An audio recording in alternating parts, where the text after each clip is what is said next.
Hello,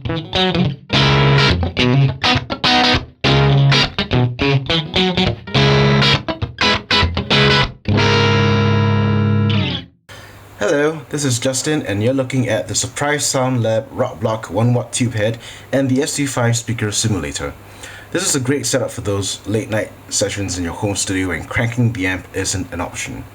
Today we're going to be looking at how the controls of the Rock Block affect the tone of the recorded signal.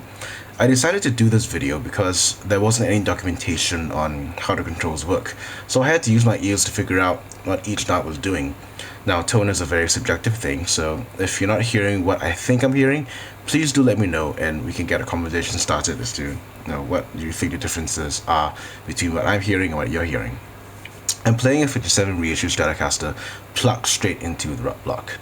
Now, the first thing you notice about the Rock Block is that the control layout is very simple. You've got variable switches on the top, you've got a volume, tone, a gain, and another output volume knob. Now, the thing is, when you're connecting the Rock Block to the SE-5 speaker simulator, you're using the amp head out. Whereas over here, you've got an output to amp, and that is for the situation when you're using the Rock Block as a distortion pedal. So this will affect the signal that's going out of this output over here.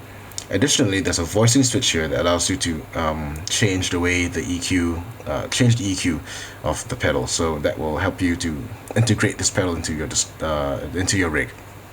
So anyway, the SE-5 has got two knobs. The output volume knob has got it's a notched knob which can go from anywhere from 1 to 8, and this is in increments of 4 decibels. So if you hear the signal,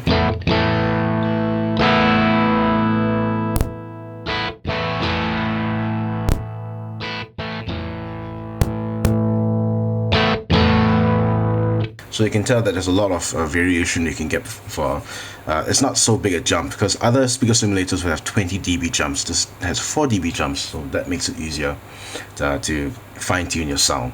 So anyway, let's look at the boost and bass switches on the Rock Block. To my ears, the boost switch affects how hard the tubes are being driven. For the cleanest tone possible, you would switch it to the far left, and this gives you the maximum clean headroom. And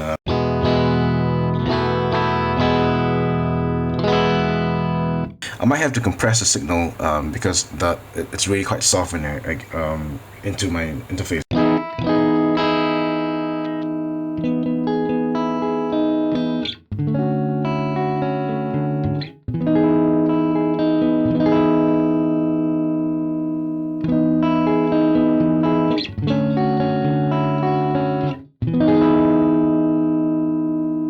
Now, it gets progressively easier to clip as you move the switch to the right. So at the medium setting, you notice that even though the gain knob hasn't changed, you can hear a bit more distortion.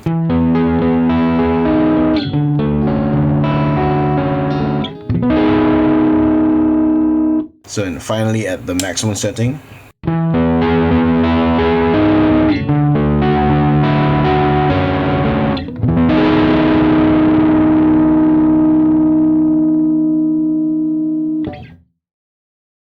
now I prefer the maximum setting over here when I play lead sounds, because this gives me the fattest tone, and if I have to just clean up using my guitar volume, I can get this kind of sound.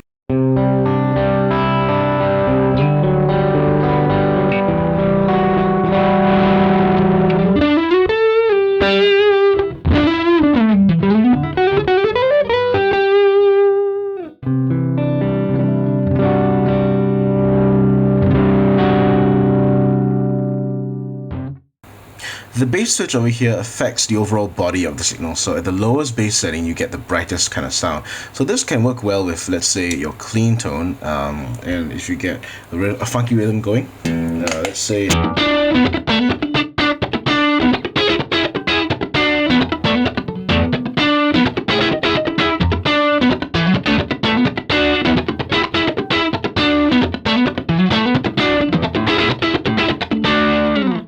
So if I were to just change this,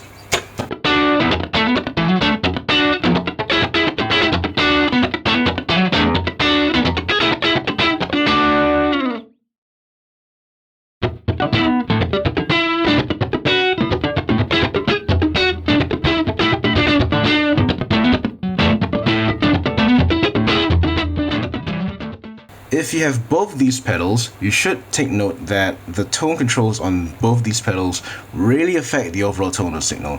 It seems that the two pedals can achieve a wide range of sounds just by varying the tone knobs, and that's because one tone setting will affect the other. The tone knob on the rock block can make the preamp voicing sound from a trebly snarl to a mellow growl, while the tone knob on the SE-5 affects the speaker and cabinet size, I think. So to my ears, the tone on 10 makes the SE-5 sound like its smallest and most close sound, reminiscent of a 1x8 speaker, and turning it towards 0 progressively enlarges the speaker and opens the tone up to a large and booming 4x12. So let me demonstrate how interactive the tone controls are by keeping the volume and gain of the rock block the same while I vary the tone knobs.